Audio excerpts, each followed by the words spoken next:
Hi guys! Alright, well I make it 5 o'clock on one of my devices and not yet 5 o'clock on my computer, which is sitting here next to me because I'm all prepared this time because I asked for some questions ahead of time so that I wouldn't be waiting for everyone to sort of tune in and get get ready to ask questions. So I've been packing for Comic-Con today, and it's been crazy. It's been worse than normal. So I wanted to take a lot of pairs of shoes. Turns out if you pack a lot of shoes and some books, suddenly your suitcase is overweight. So then I had to repack. And then I had to contact my cuter half and be like, ooh, turns out you're checking some luggage too, honey. Because, yeah. Anyway, you didn't want to hear about that, did you? You have some questions for me because I asked ahead of time. Look at me with the preparation. I'm very excited about this. Excuse me if I mispronounced your names, you guys, because in classic author fashion, I'm always giving you names that you can't pronounce, and then I, of course, can't pronounce your names either. Consider it a mutual... appreciation society, a mutual mispronunciation society. So Malia asked for more about the San Andreas shifters. So the big not secret that we're not talking about, that's not a secret that I'm not admitting to because it's not secret, is it a secret? We don't know. Is that it's maybe not, I'm not admitting to anything, the possible future of where maybe the Parasol verse could have gone. So this book is in fact set in a sort of modern day, alternate modern day here in the San Francisco Bay Area. But if you make your way through it, you'll find a couple of hints as to why some of the vocabulary is different, why some of the supernatural creatures are different, and whether or not it maybe not, we don't know, could be hooked into the Parasolverse. So that's your big stinger secret right up front in the video. Aren't I awfully nice? Although of course I'm not admitting to anything. Never. Sarah wanted to know about the Kitsune in this universe and other supernatural creatures in the new book. Well, I pretty much San Francisco's really a melting pot. It kind of always has been historically, and it still is now. That's what happens with a lot of port towns and port cities. So I kind of wanted to play on that notion and include a lot of different kinds of shifters as part of the melting pot. So yes, so there are lots of different kinds of shifters hanging about. You get hints at a few of them in this book. So there's a Kelpie boss, and they're female. There is a merman boyfriend for one of the werewolves. And then there's a couple of stroppy kitsunes getting tricksterish and involved in the werewolf business, whether they like it or not. The werewolves, I mean, the kitsunes always like it. They're kind of bossy and up in everyone's business because they're foxes. So yeah, so those are the first ones, and then I'm actually sort of starting to tinker with the second book in the series, and I decided to start that one set in a shifter bar, so modeled off of a gay bar in San Francisco that I used to go to. So yeah, that's fun. Let's see. So Sarah also wanted to know how they get along in the book. Well, they're different species, so sometimes they get along. Most of the times they don't really get along. It kind of depends. I have theories on kind of alpha, beta, enforcer / gamma, and omega personality types in sort of in pack or other types of group mentalities with shifters. So some elements will make all the different species get together better than other elements. So betas, for example, are pretty sort of calm no matter what shifter species they are. So they tend to get along with other species. Whereas alphas are sort of aggressive and bossy. And another alpha, whether of the same or a different species, is probably not going to get along with them very well unless there's some other craziness going on. So it's more a matter of like personality type essentially than anything else if the different shifter species get along with each other. which is a kind of a play on what I do in the Parasolverse. Although, of course, you don't meet very many different kinds of shifters in that universe, because they just don't exist. There are not as many of them. Right, Nikki wanted to know if there are artists from any medium who I would like to work with in the future. That's a really hard question. So one of my favorite things is fan art. Like, I really love seeing fan art. It's awesome to see how an artist envisions a character that I've written. Even if it's different from what's in my head, especially if it's different from what's in my head, because that just goes to show that everybody has a different interpretation of my words. So I love fan art. So I guess visual medium is probably the thing that interests me most. Yeah, so that's... Daniela wanted to know, what are some of my favorite reads?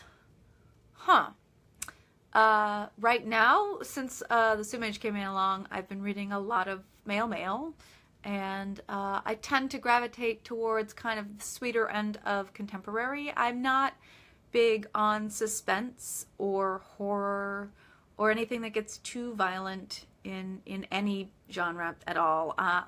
I'm a little more loosey-goosey about it with urban fantasy, but even there, like, if it gets just too descriptive of the, like, blood and guts and stuff, I'm not interested in it. I check out.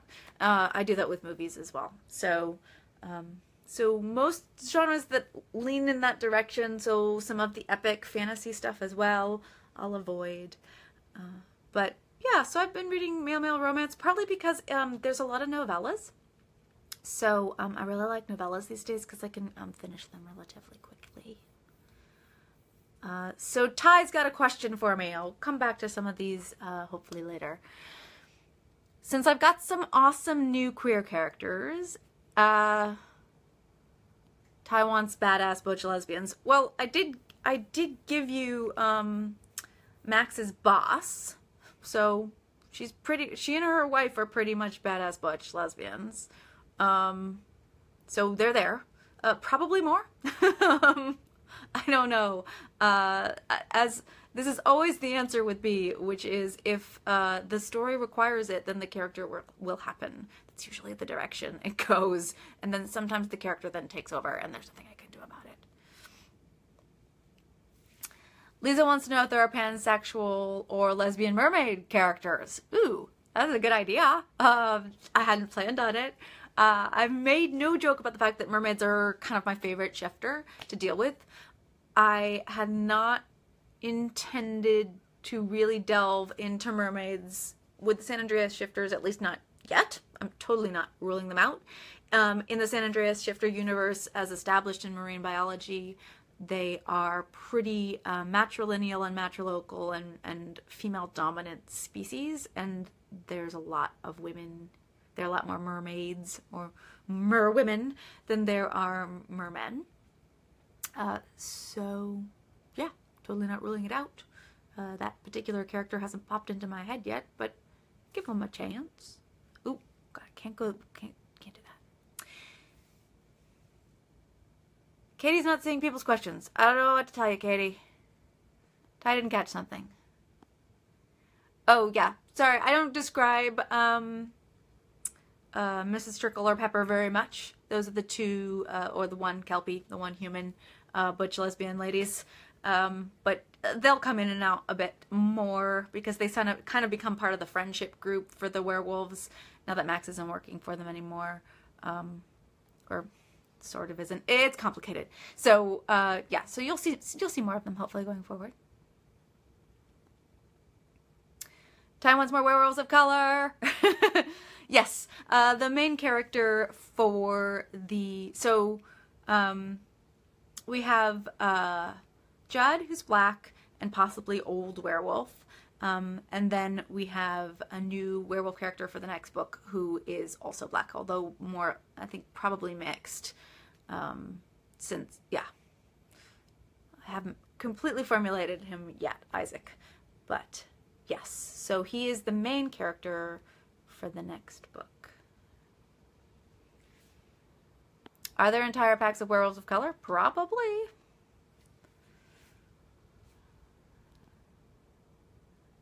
People have spoilery questions.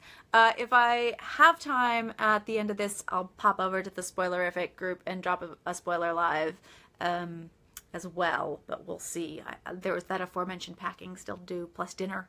But yeah, that was fun to go over to the spoiler squee group and do a spoiler live. And then you do have to go catch that video because I don't post it, or I post it for only like 24 hours and then I delete it because it's spoilerific. So it's only for a short amount of time. Melinda noticed that Pip Ballantyne and Tia Morris were among the cast. Yes, indeedy. And also Chris Lester of Metamore City. They're really good friends of mine. Really, really, really good friends of mine. I met them all at Balticon many, many years ago. I love podcasts. They're my fandom. So all podcasters are my heroes.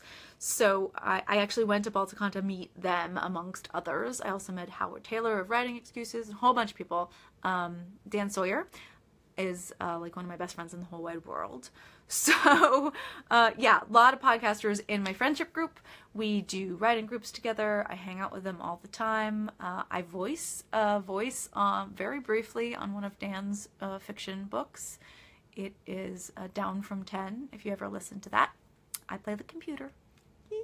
I don't consider voice acting a talent of mine. It was just kind of for fun. So yeah, you notice, yes, I basically tapped my friendship pool and Dan did, for the Carriger Quartet and for the Crud Rat full cast audiobook. So almost all of the voices are either actual friends of mine or podcasters who are now friends of mine. Katie says tomorrow's her last day of vacation and is planning on getting Headway. Good. I hope you enjoy it. Hooray. Nellie wants to know if female and male werewolves equal in status, or are the females always lower? Nope. So one of the conceits of the Parasolverse is that a female werewolf who survives bite is almost always alpha, and I like that idea, so that will probably continue with the Sumage Solution. So most of the female wolves will be alphas, but then I really also love the idea of female werewolf biker gangs. So because I used to belong to one, sans the werewolf part. So I really love the idea of having kind of female enforcers and the whole 9 yards. So not to mention omegas. So yeah. So no, they're not submissive. Probably more likely to be badass aggressive, because that's me. Because I like to subvert the standard tropes always. Hi, Dick. Dick is my moderator, by the way. Everyone say hi. He looks after the Parasol Protectorate Facebook group, which has a lot of people always trying to join it who are scammers. So he keeps them all in line, which is great.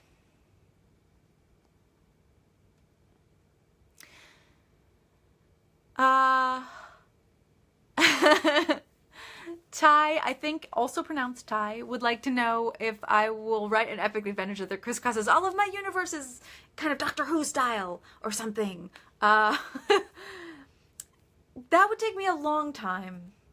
But I probably will have to eventually, won't I? They're getting all intertwined and so extreme. Because there's also a conceivable way that the wheel in Crudrat is the far future of the Parasolvers. So yeah, that sounds horrifying, frankly. I can barely remember my own name half the time.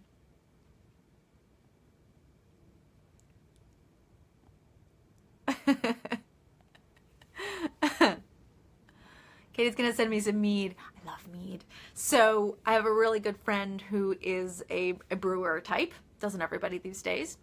But one of the things he did once was make mead out of maple syrup. Maple mead, you guys. It was amazing and is infamous because this particular brewer is also infamous for not being really good at controlling alcohol content. So things are always stronger than you think they are. And this mead is called Meadly Mere because a very large friend of ours once drank too much of it and then tried to get out of a chair and couldn't, and then looked at the bottle and said, "But it's Meadly Mere," because he meant to say it's merely mead. And it's always been called that ever since. So yeah, maple mead. Can highly recommend it. Are there legal implications to me tying my universes together? Asks Angelica. Shh, Angelica, yes. Hence the reason that it's a not secret that they aren't together. Never. Parasolverse has nothing to do with the San Andreas shifters. Nothing at all.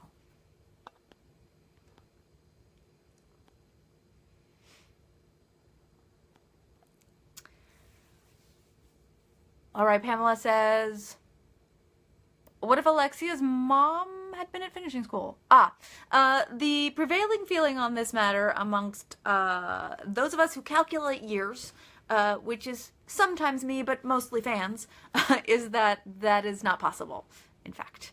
The timing would be off. Although I suppose Mrs. Lynchwell could have gone very, very early on. However, you meet her in the Curious Case, and she's either very, very, very good at her job or not a candidate for finishing school. She's a little dim. Yeah, I suppose I could write that. I hadn't thought about it. Right. Other questions. Let's see.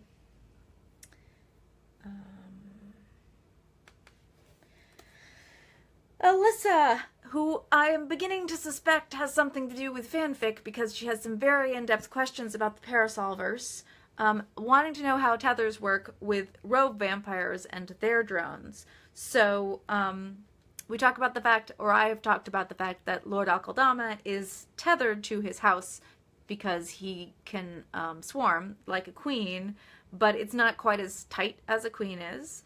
And so she wanted to know if a newly minted vampire who is loyal to a rove rather than the queen that made him would still have to bond with that queen, and the answer is yes. So any of Lord Akaldama's drones would have to petition for them to be bitten by a queen in order to be made into vampires, and then they would have to stay with her.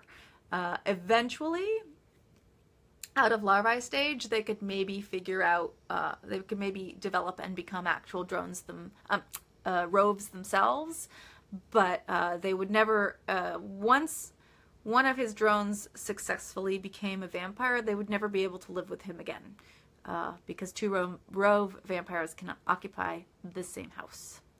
So they're more likely to either stay with that queen or become roves themselves. So there's the answer to that question. Do we have more? Questions about the pronunciation of Su Mage. I say Su Mage. I believe my narrator says Sumage or something along that line. He slurs it a little bit more in the book. I say Su Mage because I like the fact that it sounds almost, but not quite, like sewage. And Su Mages, of course, are kind of the cleanup crew for everybody else's magical detritus. So I kind of liked this, that it sounded a little bit like sewage. So that's what I say. But however you want to pronounce it. Except Sumage, that just sounds hoity-toity. And then one of my other questions is Ivy wanted to know where Agatha and Pillover have gone, and the answer to that is you'll have to wait and see in the Delightfully Deadly series. So there. Ty wants to know if all werewolves prefer running on paws to going via carriage, car, motorcycle. And does this change after supersaturation? Well, I suppose it depends on many factors. So, supersaturation has a couple of consequences, one of which is that shifters can be around during daytime. So, my guess is that it's still, but it's probably harder or less pleasant to shift during the day, and it's still easier and necessary to shift on a full moon. So I guess it would kind of depend on the situation in terms of how close they are to the moon, whether it's nighttime or not, that sort of thing. I mean, the boys in Alec's pack, in the San Andreas shifter pack, they certainly enjoy their motorcycles. I have Brian riding about quite a bit on his, partly because I love motorcycle riding. So yeah, I guess it would change a little bit. The other side effect of like having more shifters around and more werewolves and more of everything is domesticated animals are presumably going to become more accustomed to having them around. So one of the problems with werewolves in the Parasol Protectorate series is that horses aren't really fond of a wolf riding them. And they really aren't fond of a vampire riding them, so they just don't.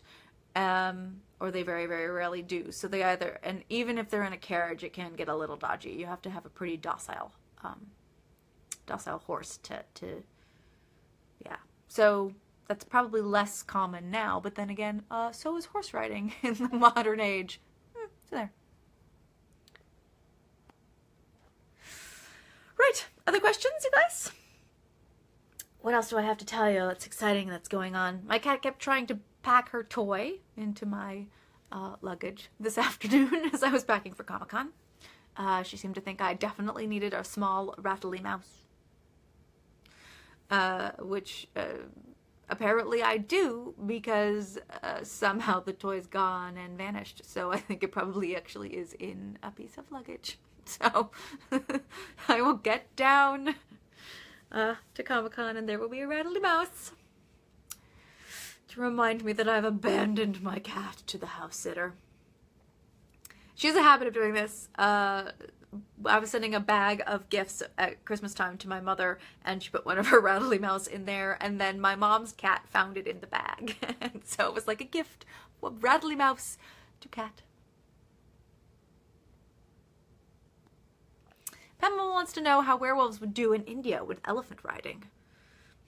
I don't know. I don't know how elephants feel about wolves, or wolves feel about elephants, for that matter. There's a pretty funny donkey incident in Egypt, but that's in the plague zone, so everybody's mortal. Yeah, I don't know. I've never ridden an elephant myself, so strangely enough, not on my bucket list.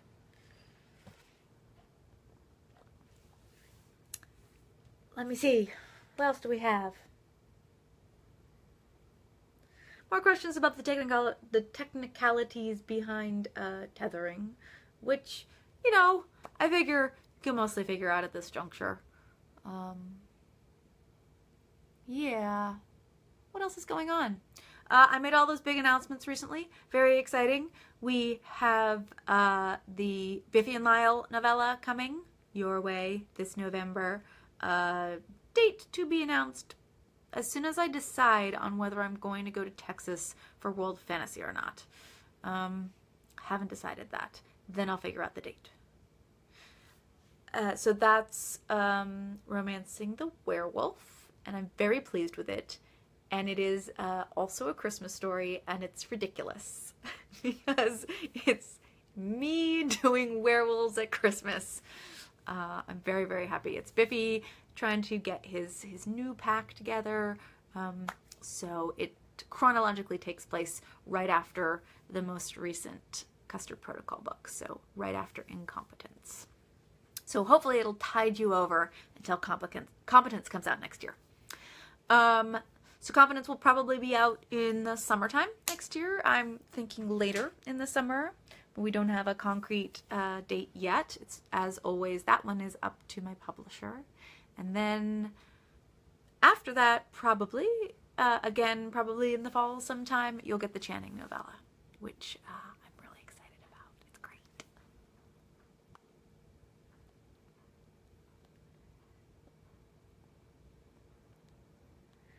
All right. Ty wants to know...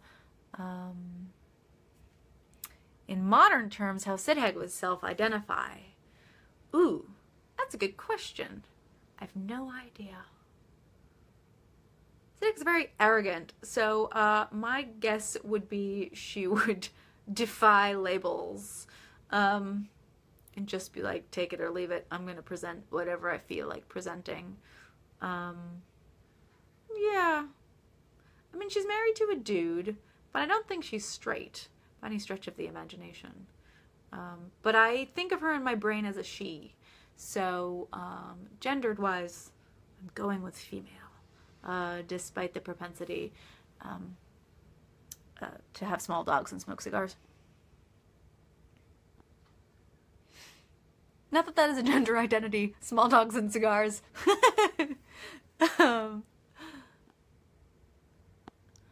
What new shifters are you going to see in Competence? Any hints? Well, I can tell you there's a mythical shifter that isn't, which is famous in Singapore.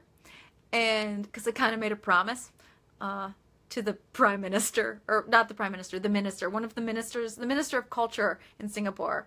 I told her that I would stick this particular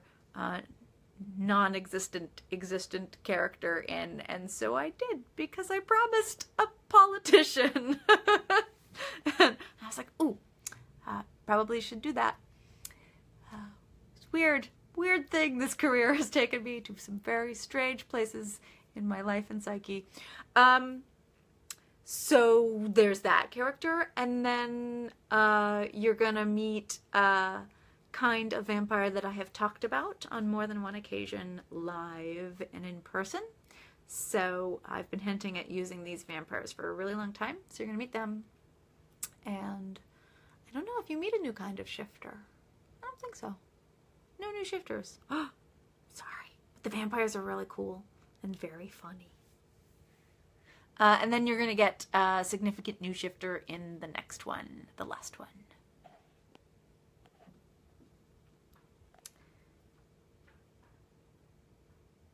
Everyone's excited about the new novellas. I'm very, very glad. I'm pretty excited about them too. The Channing one is pretty funny in terms of what happened. I had intended it to be one kind of story, and it really became a different kind of story on me.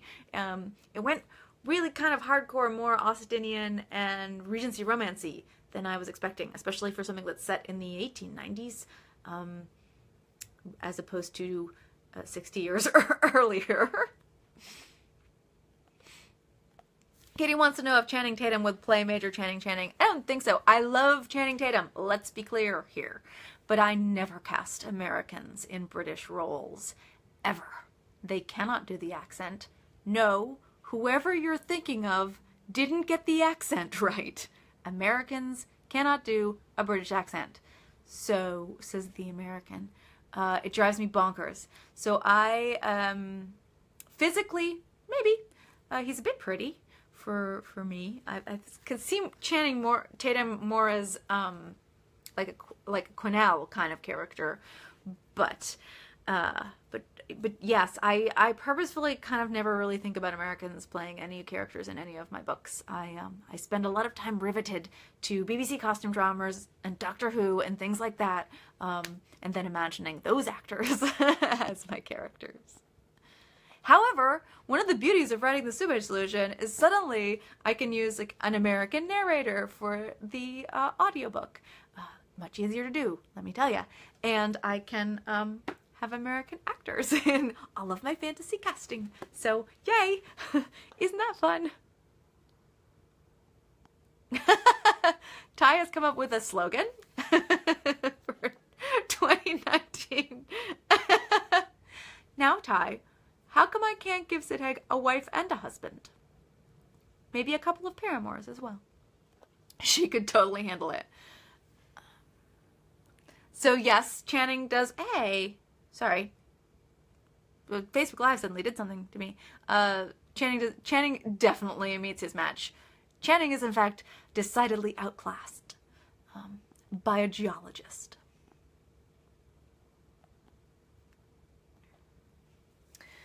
So Natalie wants to know about a Voldulok. Is that Polish or Russian? I have never heard of this creature. Now I have to go investigate. Is it an ancient, like, traditional kind of creature? Yeah, thanks for making me try to pronounce that word.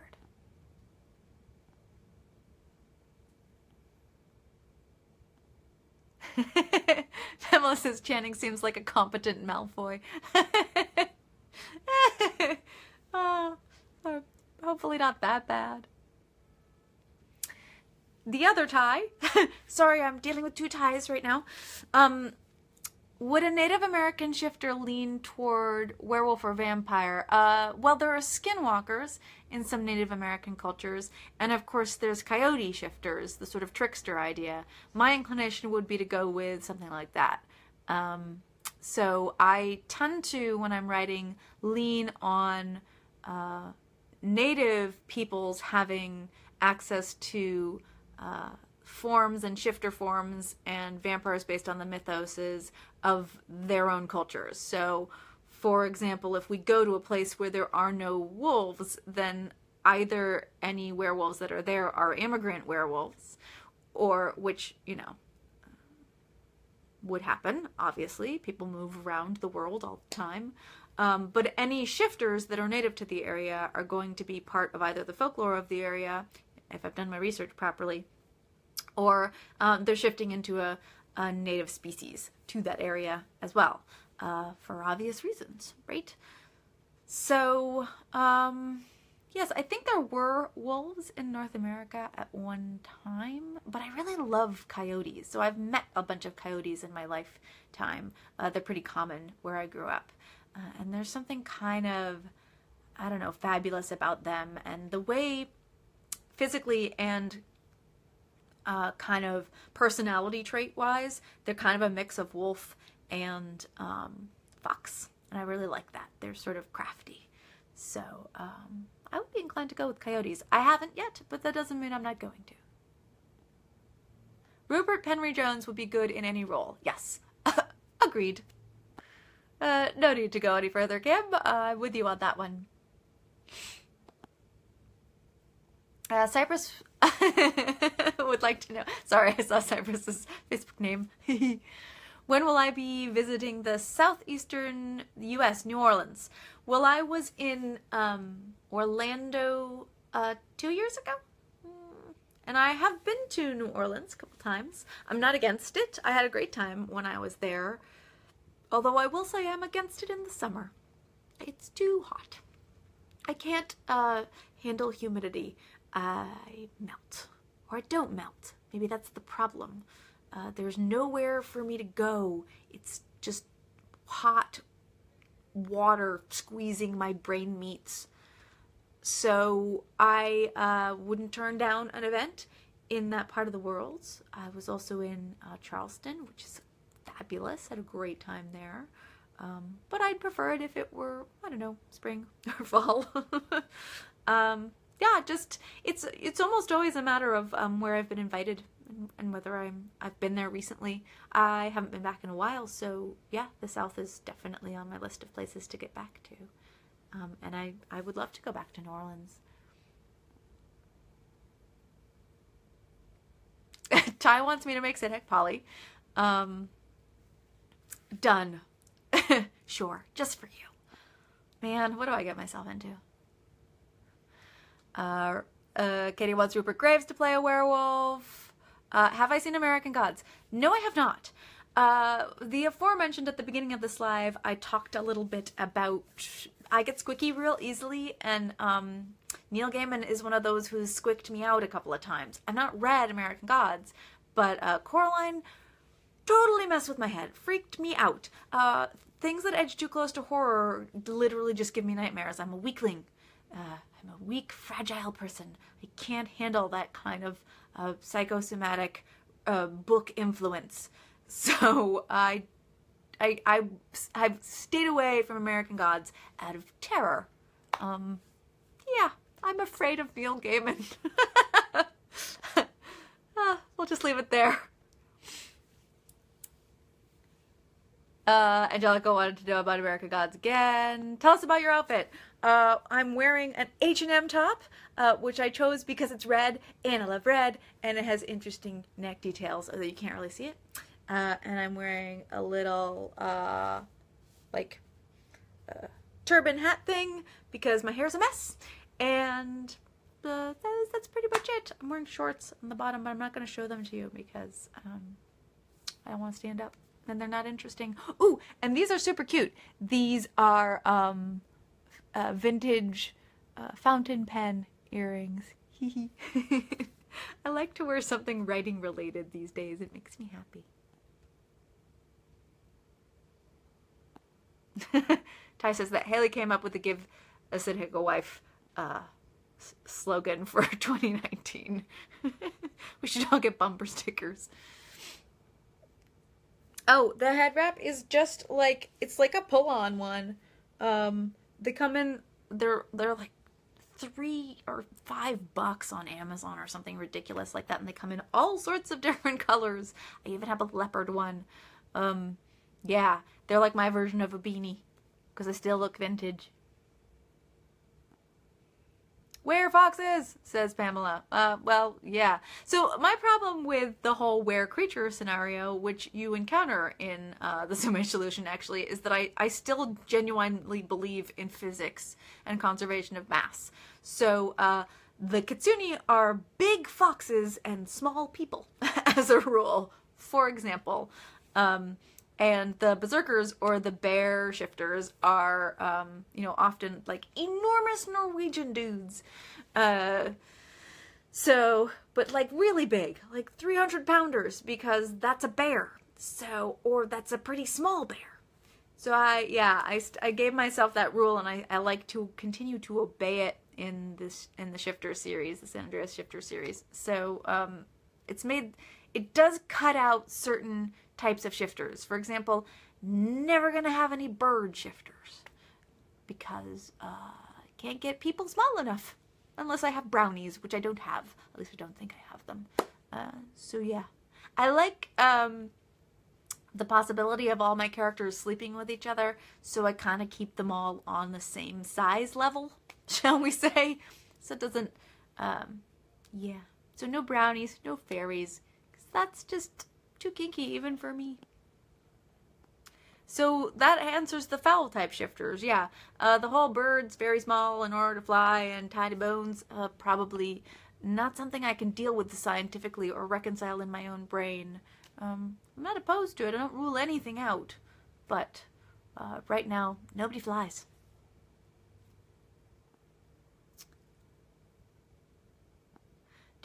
Sorry, cycling through the comments, tra-la-la. People are sympathetic with my squicky dislike of horror.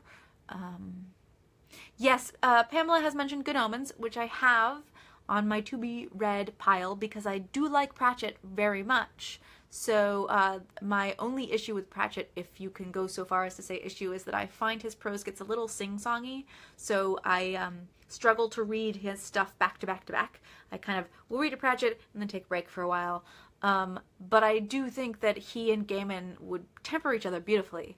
So I do have Good Omens to read. I just, you know, have a massive to-read pile, and then I spend 3 months reading nothing but male shifter romance because I binge and purge with books.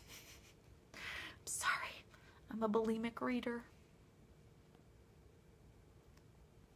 Katie likes my earrings. Ty likes my glasses. The glasses were a gift from a reader. Elizabeth is a big fan of Diana Wynne Jones. Me too.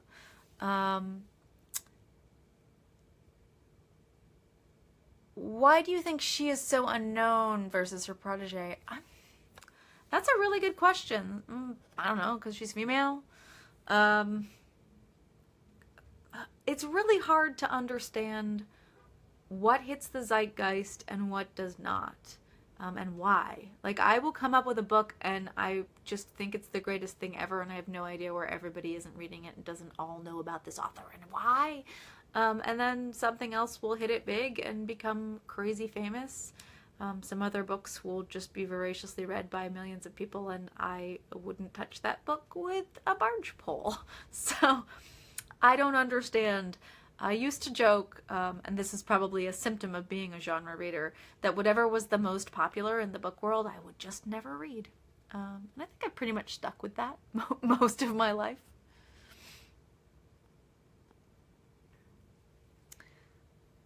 Des says she. Looks like Des is a she. Excuse me if that's not right. Des is impressed by how prolific I am. Why, thank you. I try my best. I wish I could be faster. I honestly do. Do I write one book at a time? I do write one book at a time. I tried early on in my career, or midway through my career, I guess, to write more than one book at a time, and it turns out I can't do that. So yes, I can kind of balance one series and standalone novellas. I've learned that, but I can't do two series at a time either.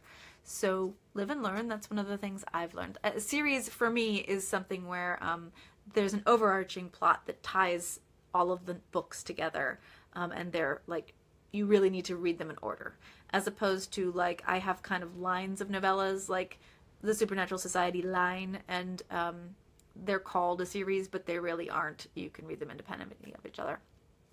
That I can write at the same time, but it's really unusual for me to ever stop halfway through any book to write another book, unless there's something crazy going on deadline-wise. I really don't like to do that, and it will take me 2 or 3 times as long to get into the book that I had to abandon, so it really loses me a lot of time. So I always would rather, if I start something, I'd always rather have try and arrange my schedule so that I can finish it. Yeah. So I guess what I am is not prolific, but good at organization. Or good at estimating how long it takes me to write something. Maybe that's what it is. I also do, so one of my tricks as an author is if I have a really good story idea, or I have notes on a story, or have thoughts on a future book in a series or anything like that, I'm always allowed to write that down. I'm always allowed to stop, go over, switch to a different project. So I will have like 7 or 8 projects open, and I'll nip in and edit them. I'll have a lot of projects in like first or second draft stage that are just kind of sitting. So right now, for example, the novella about Channing is sitting. That's How to Marry a Werewolf. So that one's sitting, but that's intentional because it kind of allows the back of my head to process it for a bit. Right now I'm reading a nonfiction book that relates to that book. So like I'll go back, even though I'm writing something else right now, I'll go back and kind of tinker with that book. Just adding in some edit notes and things like that. But I won't do another whole pass. I won't do a reread or anything like that. But I always let myself like kind of spit the idea out, because otherwise I found the idea just keeps bothering me, or I forget about it entirely. So better just to kind of write it down, even if it's just a notebook or something. So I do have a lot of I do have a lot of projects going at once, but I'm actually only really seriously writing one of them at a time. Ty's gonna make me a bumper sticker. Dick wants to know if I use a fountain pen. I love fountain pens. They are not great for signing, though. They do have a propensity to leak, and they're not as fast because they'll eat through a page if your fountain pen's too sharp. I actually have a collection of the traditional glass ones. Those are my favorite, but you need an inkwell and ink and everything. So it just gets a little messy. I also found that the fountain pen always stains my finger. So most of the time I use a ballpoint. I like the gel ballpoints. So yeah, that's usually what I have with me.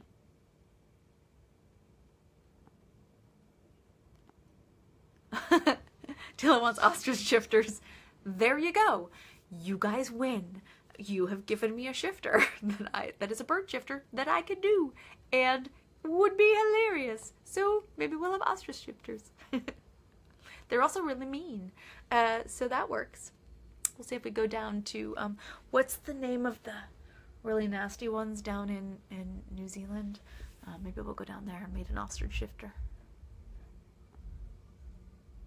Begins with the C. I can't remember what they're called. Yeah, there are mythical creatures to consider too, so I could have like an enormous phoenix shifter of some kind. Sally says she has a friend, L.A. Witt. I have read L.A. Witt, yes. Gets sometimes a little bit too erotic for me. I know, it's possible though. Ty wants to know the 80s YA thing, which we're not talking about. So the San Andreas Shifters are, I guess, what I would call a quasi-linked series, in that the characters are carrying over between books, but the storyline doesn't really. So you, kind of like time is progressing, but you could read the second one without ever having read the first one. That's the idea, I suppose, as I write them. I'm hoping. We'll see. So, and the other thing about San Andreas books is that they are modern set and no research. So I'm thinking I can probably write them and write something else at the same time, partly because that's what I did. I wrote Sumage Solution in the middle of writing the Custard Protocol series. So I think I'll be able to handle them and another project if I pick up another trad project going forward. But considering the time frame, and right now I only have 3 San Andreas Shifter books in my head, we'll see, there could be more. I should be done, I hope, with the San Andreas Shifter series before another traditional series hits my desk, I think. Or I might take a break. I took a break between finishing school and Custard Protocol, so I might take another break between Custard Protocol and whatever comes after that. Why not? And then I, you know, do other things for a bit. Did I talk about the other thing? I'm still not sure about the 80s, incidentally, speaking of the other thing. So, might be 90s. I haven't decided yet. The other thing, incidentally, has been pitched, for those of you who are following The Other Thing, which is a possible YA series. But it's years down the way, you guys. That's the way it works in YA and trad. So, we'll see. I think it's been pitched anyway. I don't know. Comic-Con's eaten my brain. I have no idea what's going on in my life. Dick wanted to know if I could elaborate on the nonfiction book I just mentioned. The nonfiction book is called How to Marry an English Lord. It's excellent. It's essentially about... So Edith Walton's The Buccaneers is based on a lot of the things that were going on in the... sort of the 60s, 1860s, 1870s, but really more like the 1880s, 1890s, when these American heiress types were going over to England and marrying into the aristocracy. And it turns out there were a ton of them, you guys. It's totally fascinating. Like Churchill's mother was an American. Many of the current existing British toffs and blue bloods and aristocrats have American grandmamas of some kind or another. So it was this sort of injection of women and money into the British aristocracy from the United States. And this book is totally brilliant and fascinating and talks about all of this, and in a really kind of interesting, digestible way. I recommend getting it in print, not digital, because the way it's laid out, there are kind of inserts and images and stuff like that. It just doesn't translate well to a digital device, but it's great as a paperback, trade size. It's a really good book. How to Marry an English Lord.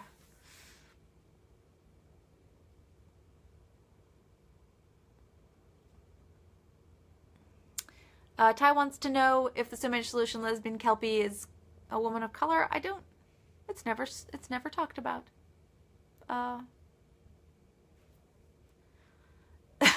Sorry.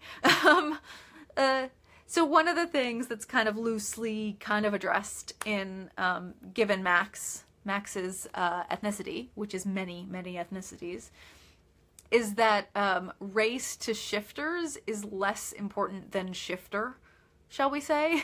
So, and the same with mages. So both mages and shifters are kind of more interested in the case of shifters, kind of keeping the shift alive. So making more werewolves. And in the case of mages, trying to breed the strongest mage possible.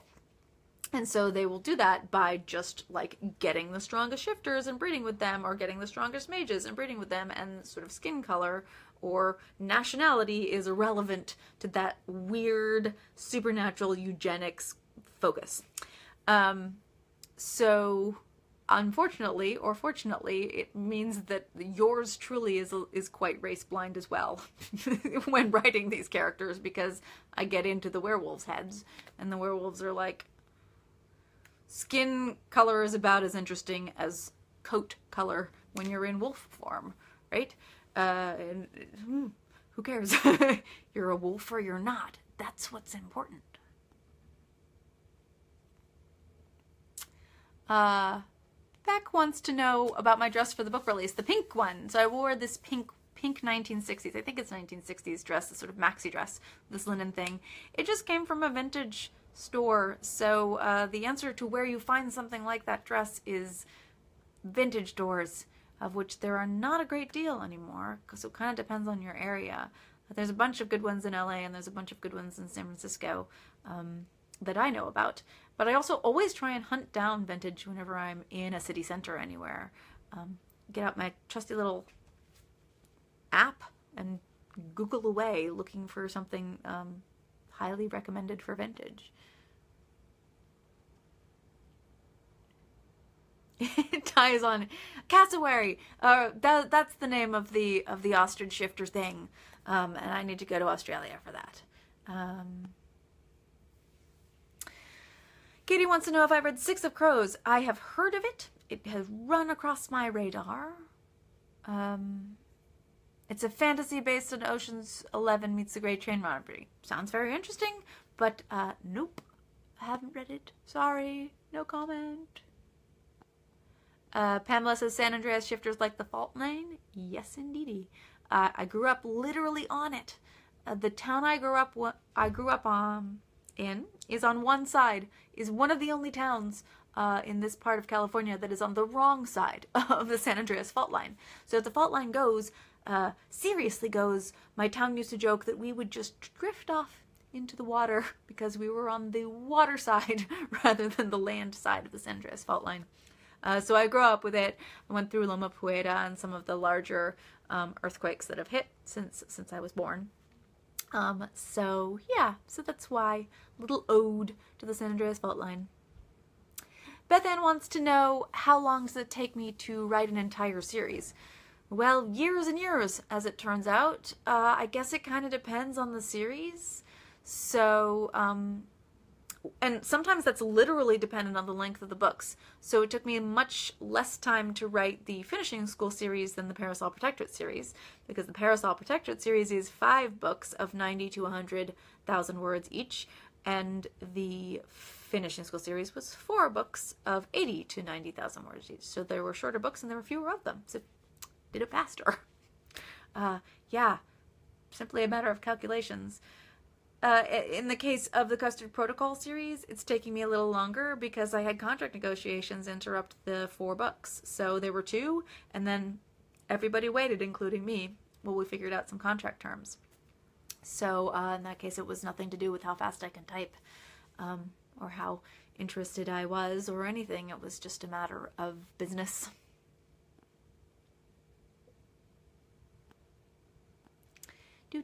Yes.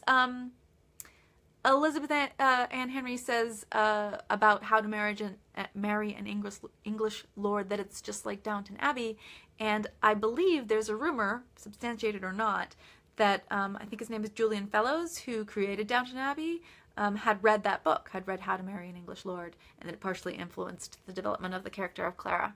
I don't know if that's true or not. You'd have to ask him.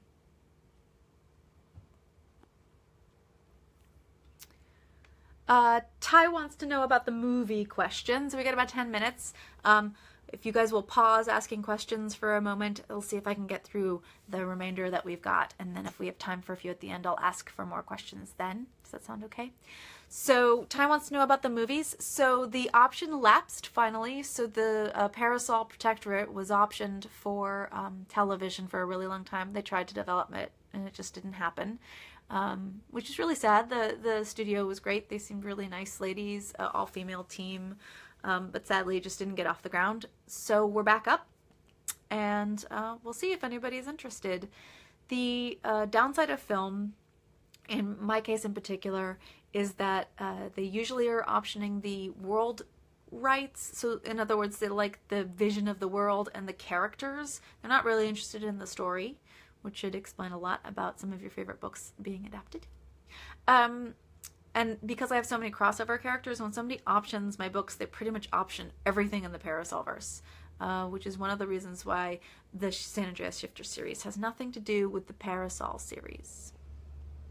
Nothing at all.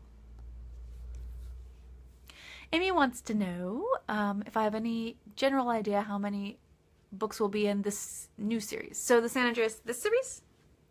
I'm thinking 3 right now, but I'm purposefully writing it with like tons of shifter characters, tons of queer characters. So if I'm inspired to write other books with other characters from this series, I will. Novellas, short stories, whatever. I want it to be another playground for me. So right now I have 3 in my head, like 3 concrete romance stories. They're all going to be male-male in this initial one. But like I said, I'm totally not ruling it out that there might be more. Because why would I do that to myself?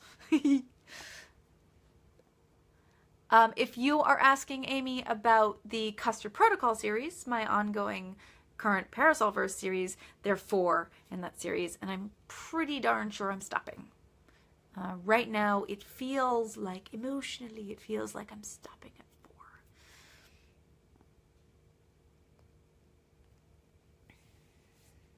4. Sorry, there are these pauses while I'm reading comments. This is one of the side effects of a Facebook Live.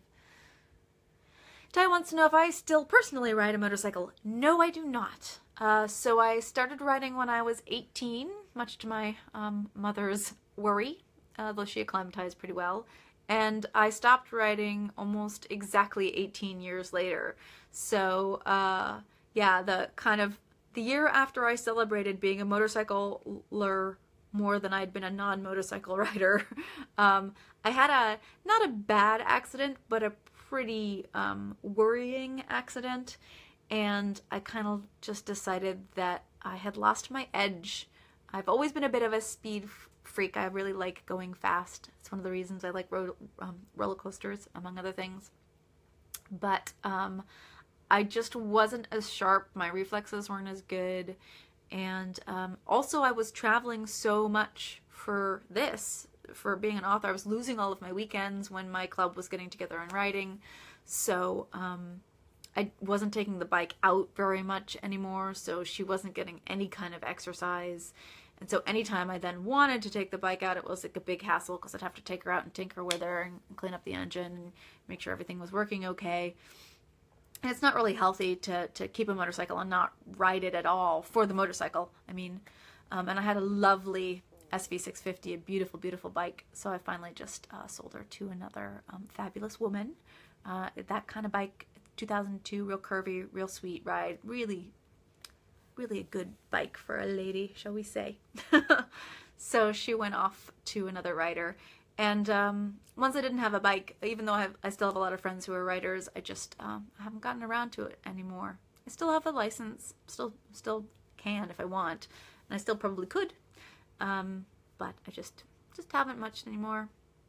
I actually like riding on the back of a bike too. I'm not that much of a control freak that I don't appreciate being the passenger, but yeah, just hasn't been a part of my life in a while. I miss it. Kind of like archaeology. It's just one of those things that I was so associated with my identity maybe 10 or 15 years ago, and now has just kind of fallen by the wayside as other parts of life have taken over, and I've had to become a different person. Pamela wants to know if Lord Akaldama can go out on the town. Yes, indeed. Roves have the advantage, as do even hive-bound male vampires, of being more mobile. And roves are more mobile than a hive vampire is. So, yes, Lord Akaldama goes out on the town. You see him driving a carriage in the Finishing School series.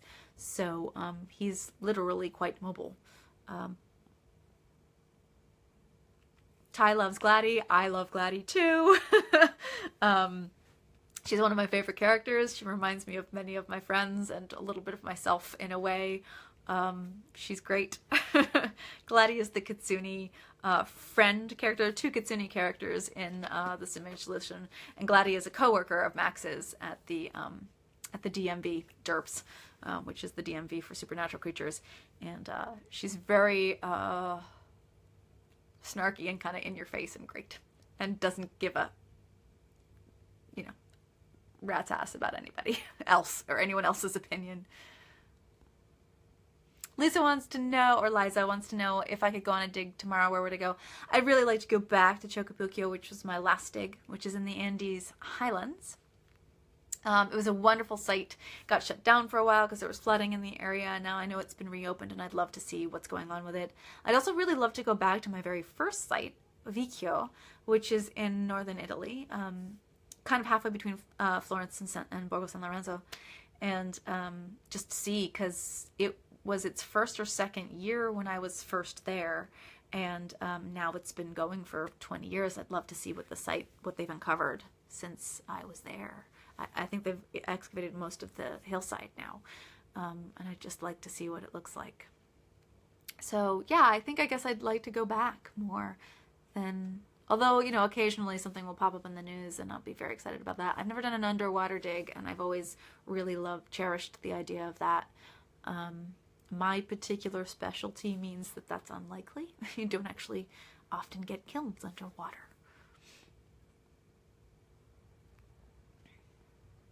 Sorry, I think I might be missing some of you, but I'm trying to I'm trying to keep track of everybody. Hope I'm not missing anybody.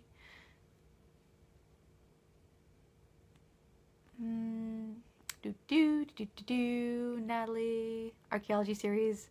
Yes, so I've always wanted to write a mystery. I'm not a mystery reader, but I was raised with mysteries. Both my parents are both mystery readers and watchers. They used to love the BBC mysteries on Friday nights and stuff, or Saturday nights. I can't remember when it was.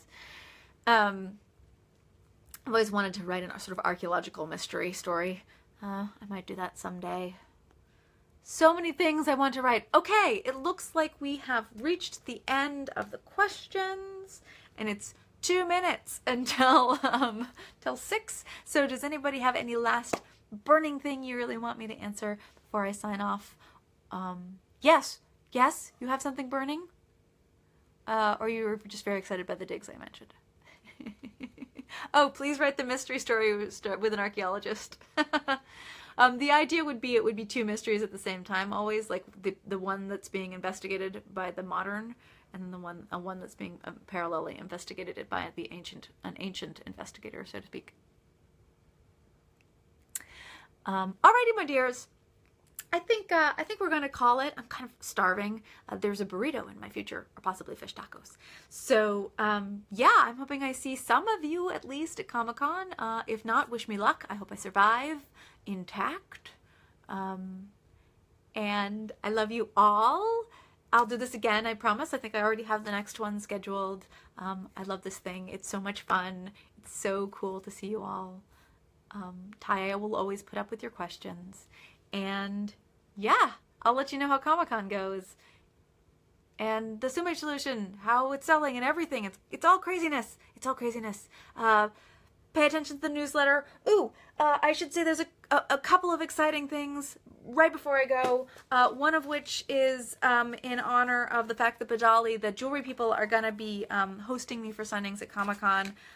I'm going to give away the little Bumper Snoot necklace in the next newsletter or the one after it, so look out for that if you're excited about Bumper Snoot.